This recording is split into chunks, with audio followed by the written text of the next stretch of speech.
लेकर हाजिर हूँ मैं अशोक कुमार अंज।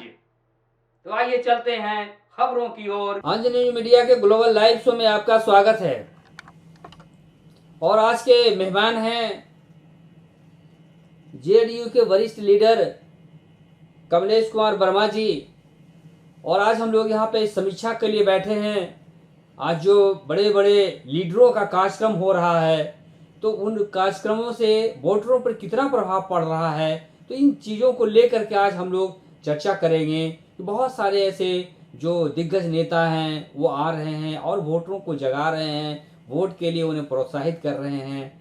तो हम आप अभी जो है एक बड़े कार्यक्रम से आ रहे हैं। आज इसे तरमा के जो फील्ड है उस फील्ड में चिराग पासवान जी और सम्राट चौधरी जी का आगमन हुआ था वोटरों को अपने लुभाने के लिए और एनडीए के प्रत्याशी को जीत विजयी दिलाने के लिए। तो उस कार्यक्रम को आप देखें तो कैसा लगा कि वो कितना प्रभावशाली उनका भाषण वहाँ पे हुआ और कितना वो वोटरों को लुभा पाएंगे। आज बिहार के डिप्टी सीएम भाजपा के प्रदेश अध्यक्ष माननीय सम्राट चौधरी ने युवाओं को उत्साहित करने का काम किए एवं युवाओं को बतलाने का काम किए कि देश के प्रधानमंत्री माननीय नरेंद्र मोदी जी देश को कितना आगे बढ़ाने का काम किए हैं। हर क्षेत्र में नरेंद्र मोदी जी बढ़ाने का काम किए हैं और सम्राट चौधरी ने युवाओं को ललकारते हुए आह्वान किया कि 2025 के चुनाव के पहले 10 लाख नौजवानों को नौकरी देने का काम करेंगे और जिससे युवाओं में काफ़ी उत्साह हुआ है और खासकर चिराग पासवान ने युवाओं को और उत्साहित करने का काम किया है, जिससे यहाँ के नौजवान उत्साहित होकर जीतन राम मांझी के पक्ष में वोट डालने के लिए हाथ उठाकर बतलाने का काम किए हैं, जिससे जीतन राम मांझी जीत तो रहे थे हैं लेकिन भारी मतों से विजय होने का काम करेंगे जीतन राम मांझी। उसमें जो लीडर आए वो डिप्टी सीएम आपके थे, उसके बाद चिराग पासवान जी हैं। तो ये बात है कि जितने भी वोटर हैं वो वोटरों को लुभाने के लिए कौन से ऐसी मंत्र चलाए जो कि वोटर इनके तरफ रुझान में आएंगे। वो मंत्र चलाए लोगों को 10 लाख नौकरी देने का वादा किए। पहले भी नौकरी इंडिया की सरकार ने देने का काम किया है। इससे युवाओं में लगा कि फिर नौकरी मिलेगा, जो बोलते हैं वो होता है। जी, तो अभी भीड़ भाड़ का जो आप देखे होंगे तो किस तरह से भीड़ में इस उनके भाषण का प्रभाव पड़ रहा था। भाषण से भीड़ के लोग बहुत उत्साहित थे, लोग नारा लगा रहे थे, तालियां बजा रहे थे, इस तरह से उत्साहित थे कि एकदम लोग मुग्ध हो रहे थे और लगता है कि सब मुग्ध होकर जीतन राम मांझी को जिताने के लिए उत्साहित हो गए। ऐसा ये माना जाए कि जो वोटर हैं वो वोटर तो उत्साहित हो गए ही, लेकिन जो भाषण का प्रभाव पड़ना चाहिए जीतन राम मांझी जी के लिए, जो जिनके आप विजय के लिए हैं, तो उन पर ये कितना खरे उतरेगा। उनके प्रति बहुत खरा उतरे। सम्राट चौधरी जी हर क्षेत्र में हर तरह का बातों को बताने का काम किए। चिराग पासवान ने भी बताने का काम किए, जिससे मतदाताओं में काफी रोष जगह। मैं एक बात पे ये आता हूँ, बीजेपी का जो पहचान है, पहचान चिन्ह है, कमल है, वो बहुत पॉपुलर है। लेकिन मांझी जी का हम पार्टी का जो अभी चुनाव चिन्ह मिला है वो बहुत ज़्यादा पॉपुलर नहीं है। अब वो कड़ाही है लेकिन चुनाव चिन्ह उनका है, वो हर घर में है और प्रतिदिन यूज होने वाला है। कमल का फूल तो कभी कभी देखते हैं, लेकिन कड़ाही हर घर में है। 2 साल के बच्चा से लेके 80 साल के बूढ़ा तक उस कड़ाही को देख रहा है। ईवीएम पे यदि हम आते हैं तो ईवीएम पर यदि कड़ाही है और कमल वहां पे लोग ढूंढेंगे तो कितना प्रभावशाली होगा। क्योंकि यह बात कल ही वाकया ये हुआ है।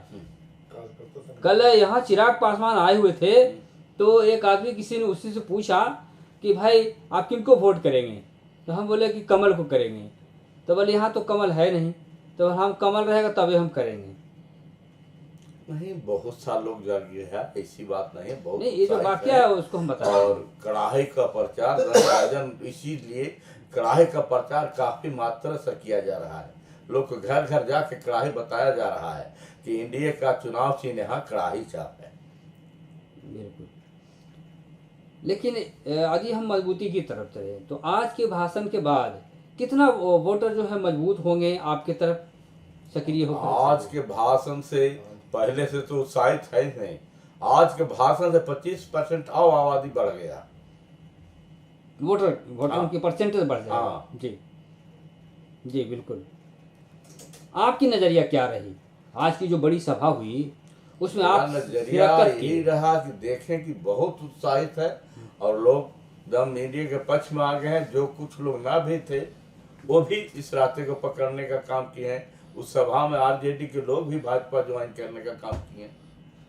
आप वहाँ पे देखे होंगे तरह तरह के वहाँ पे वोटर होंगे। नौजवानों की क्या स्थिति आप वहाँ पर? नौजवान लोग काफी उत्साहित थे, इतना उत्साहित है ना कि मत कहिए। क्या नाम?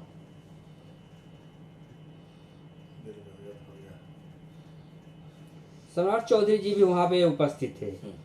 तो सम्राट चौधरी जी की बात जो है वो आपके समाज में कितना असर करेगा? कुशवाहा समाज में काफी असर कर रहा है। कुशवाहा समाज अब समझ गया है।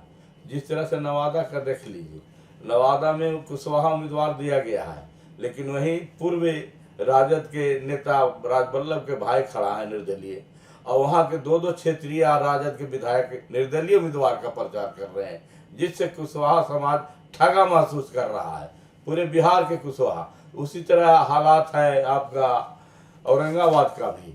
इसी तरह हर जगह कुशवाहा समाज का जितना उम्मीदवार दिया गया है वो ठगा महसूस कर रहा है। मैं थोड़ी सी बात करता हूँ कि जो बड़े बड़े लीडर आ रहे हैं, जो दिग्गज लीडर आ रहे हैं, वो जीतन राम मांझी जी के लिए कितना अमृत साबित हो रहे हैं? उन लोग काफी अमृत साबित हो रहे हैं। आज देखिए माननीय नीतीश कुमार जी भी बाराचट्टी में आए हुए थे, इमामगंज में आए। हर जगह इंडिया नेताओं का दौरा चल रहा है। बेलागंज में भी सम्राट चौधरी और चिराग पासवान जी का सभा हुई। हर जगह काफी भीड़ लग रही है। ठीक है, एक बड़ी सभा की हम बात करें, यहाँ पे अब पीएम नरेंद्र मोदी जी का भी सभा गया में होनी है। उसकी किस तरह की तैयारी चल रही है और किस तरह का यानी उनका जो भाषण के लिए लोग जो वोटर हैं वो पहुँचेंगे वहाँ पे, क्यों पहुँचाया जाएगा? वहाँ 16 तारीख की तैयारी हर क्षेत्र में, हर पंचायत में सभी इंडिया के सभी दल के नेताओं जोर शोर से लगे हुए हैं और वहाँ लाखों लाख की भीड़ होगी, आप देख लीजिएगा। बिल्कुल। तो मेरा कहना किस तरह से तैयारी कर रहे हैं कि पीएम आ रहे हैं, तो उनके लिए आप कुछ बताएं किस तरह की तैयारी चल रही है? उसके लिए सभी को जगाया जा रहा है कि पीएम आ रहे हैं। सब लोग अपना गाड़ी घोड़ा करके वहाँ जाने के लिए उत्साहित हैं कि अपना गाड़ी से, अपना भाड़ा से हम लोग जाएंगे। तो देखिए ये बात चल रही है कि पीएम मोदी का आगमन गया में होना है, उसके लिए बड़ी व्यापक पैमाने पर तैयारी कर रहे हैं और बड़ी संख्या में लोग वहाँ पे जुटेंगे और उनके भाषण सुनकर लाभ उठाएंगे। तो इस लाभ से कितना परसेंटेज वोट का विस्तार होगा जीतन राम मांझी जी के लिए? क्या उम्मीद लगाते हैं आप? हम तो उम्मीद लगाते हैं कि उनको आने से यहाँ के लोग इतना उत्साहित होंगे कि बिहार के 40 जो लोकसभा सीट है 40 में गया जिला टॉप करेगा। बिल्कुल। जो कहीं कहीं जो सेंधमारी की बात आ रही है, कहीं सेंधमारी है, तो उस सेंधमारी को उस सभा से ठीक कर पाएंगे पीएम मोदी? एकदम ठीक कर देंगे। जबकि चिरागे पासवान, सम्राट चौधरी ढेर सेंधमारी को ठीक कर दिए। तो इस कार्यक्रम के तहत जो बड़े बड़े कार्यक्रम हुए हैं वो एक मजबूत छवि लेकर के और वोटरों के पास पहुंचेगा। छवि को मजबूत छवि के साथ तो हम लोग चलिए रहे, घूमिए रहे। और आज प्रथम चरण का चुनाव है, ये 4 क्षेत्र का, और चारों का जो लहर तूफानी चल रहा है, ये लहर पूरे बिहार में फैलेगी। यानी ये सिर्फ तूफानी की आंधी है, ये सुनामी है?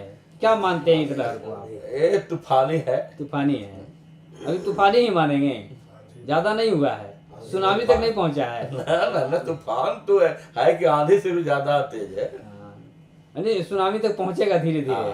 बिल्कुल बिल्कुल। तो देखिए ये कह रहे हैं कि अभी तो सुनामी तक पहुंचना है और पीएम मोदी आएंगे तो सुनामी तक पहुंच जाएगी। ये जो प्रचार प्रसार की जो बात चल रही है, तो आप क्या संदेश देना चाहेंगे जो पीएम मोदी का आगमन होना है गया में उसके लिए? और आप उस दिन हो सकता है आप तो सीएम भी रहेंगे। मैं तमाम लोगों का आह्वान करूंगा कि डबल इंजन की सरकार, जिस तरह से यूपी में विकास हो रहा है, बिहार में भी डबल इंजन की सरकार बन गई है। दोनों मिलकर काफ़ी विकास का काम करेंगे। मोदी जी आ रहे हैं, लोगों को बताएंगे, इससे तमाम जनता और उत्साहित होकर मतदान करने का काम करेंगे। आप वोटरों के लिए क्या संदेश देंगे जो 19 तारीख को मतदान यहाँ पे होना है? वोटरों को संदेश देना चाहते हैं कि सुबह से लाइन में लग जाएं और अपना 4 नंबर पर कड़ाही छाप है उस पर बटन दबाने का काम करें, उसके बाद आके घर में नाश्ता पानी करेंगे। तो चर्चा में अभी शामिल हैं कमलेश कुमार वर्मा जी, जो जेडीयू के वरिष्ठ लीडर हैं। तो हम लोग इस समापन की ओर चलेंगे, लेकिन उससे पहले हम ये जानना चाह रहे हैं कि अब जो बड़े लीडरों का आगमन हो रहा है वो रोड शो के तहत हो रहा है। तो रोड शो कितना प्रभावशाली हो रहा है? एक तो लोग डोर टू डोर जा करके वोट ले रहे हैं, मांग रहे हैं, और एक रोड शो के माध्यम से जा रहे हैं। तो रोड शो कितना प्रभावशाली हो रहा है? रोड शो से भी काफी प्रभावी हो रहा है कि मान लिया ऐसे गांव में जाएंगे, सभा करेंगे तो एक आध जगह करेंगे, लेकिन रोड शो के माध्यम से बहुत से गांवों का टच करते हैं, जिससे काफी प्रभावी हो रहा है। तो वो तो सड़क मार्ग से निकल जाते हैं, और डोर टू डोर जाने का मतलब है कि गांव गलियों से हो करके जाना। रोड शो के माध्यम से बहुत सा गांव टच कर रहा है, ये नहीं कि खाली रोड है, बहुत से गांव टच कर रहा है, उससे ज्यादा गांव टच हो रहा है। अरे मांझी जी का रोड शो हुआ, हाँ, तो मांझी जी का रोड शो को आप कितना प्रभावशाली मानते हैं? मांझी जी का रोड शो बहुत प्रभाव पड़ा है उससे। लोग कहें कि हमारे गांव होके गए, मांझी जी आए थे, वहाँ की जनता की आवाज है कि मांझी जी आए, कम से कम हमारे रोड तक तो आए, हमारे गांव तक तो आए। असर डाल रहा है हाँ। Road show. बिल्कुल, देखिए इनका मानना है कि मांझी जी का जो रोड शो हुआ है वो भी वोट परसेंटेज को बढ़ाने में एक बड़ा महत्व रखेगा, और बड़ा हाथ होगा उसका कि मांझी जी का वोट परसेंटेज बढ़ेगा, जो कि जीत की ओर उन्हें लेके जाएगा। और जो पहले वो वादा करते थे कि हम 3 बार तो मौका को गंवा चुके हैं, लेकिन इस बार अपनी स्थिति के बारे में बोल रहे हैं कि हम जीत तक पहुंचेंगे, क्योंकि यहाँ पे मोदी जी का आशीर्वाद प्राप्त है। वो खुद इन बातों को स्वीकार करते हैं। जी बताएं।